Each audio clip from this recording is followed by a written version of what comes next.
Salut à toi cher humain et bienvenue sur Gaming News Planet. Aujourd'hui, 3 news. PlayStation, Discord bientôt disponible sur PS5. The Last of Us 2, un document confidentiel révèle ce qu'en pense Microsoft. Et enfin, les 35 ans de Zelda, Ocarina of Time et Majora's Mask sur Switch.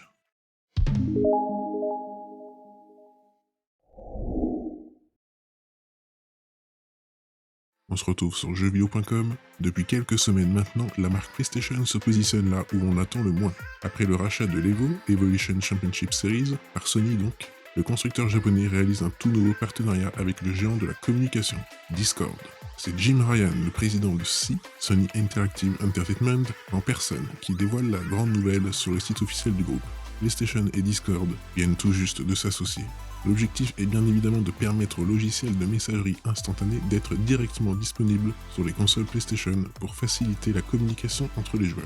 Ensemble, nos équipes travaillent déjà d'arrache-pied pour connecter Discord à votre expérience sociale et de jeu sur PlayStation Network.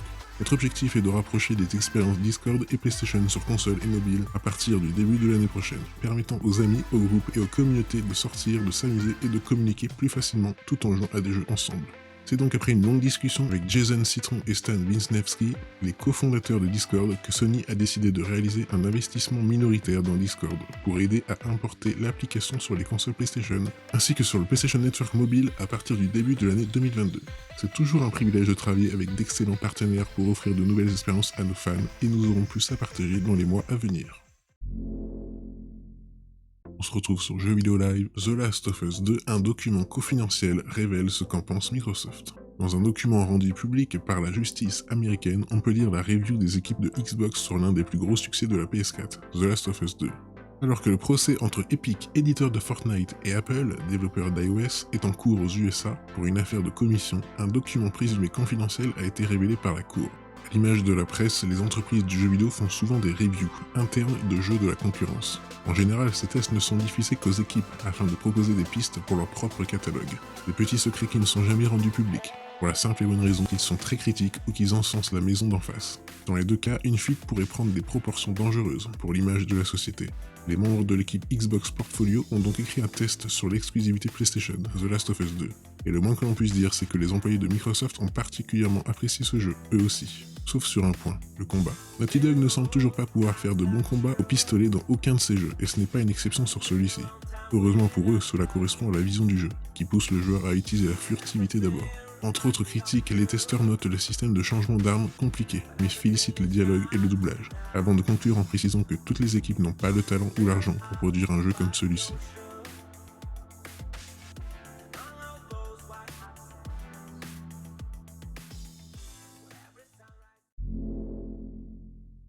Et enfin, de nouveau sur jeuxvideo.com, les 35 ans de Zelda, Ocarina of Time et Majora's Mask sur Nintendo Switch. Cette année 2021 marque le 35e anniversaire de The Legend of Zelda, licence culte de Nintendo. À l'instar des 35 ans de Super Mario Bros, on imagine que des choses sont prévues du côté de Nintendo, et les rumeurs vont bon train. Sans annoncer clairement un programme 35 ans de Zelda, Nintendo a récemment annoncé le portage HD de The Legend of Zelda Skyward Sword, sorti en 2011 sur Wii, et désormais attendu pour le 16 juillet sur Nintendo Switch. Pour l'accompagner, une paire de Joy-Con aux couleurs du bouclier ilien et de la Master Sword a été dévoilée. Depuis, de nombreuses rumeurs circulent autour des célébrations de la licence, et Jeff Grubb estimait il y a peu que des annonces pourraient être faites cet été, après la sortie de Skyward Sword HD. Parmi les choses les plus solides, qui doivent quand même être prises avec de grosses pincettes, on trouve un portage regroupant The Wind Waker HD et Twilight Princess HD. Mais aujourd'hui, le site WCCF Tech relaye la rumeur de Ned Drake, un insider bien connu de l'industrie qui avait déjà évoqué le portage de Skyward Sword avant son annonce. Ce dernier s'attend en effet à voir arriver sur Switch des portages d'Ocarina of Time et de The Legend of Zelda Majora's Mask d'ici la fin de l'année. Il ne sait pas encore si cela se fera dans un format proche de ce qu'a proposé Nintendo sur Super Mario 3D All-Star ou en tenant compte des améliorations apportées par les remakes 3DS. Et voilà, c'est la fin de cette vidéo, j'espère qu'elle vous aura plu.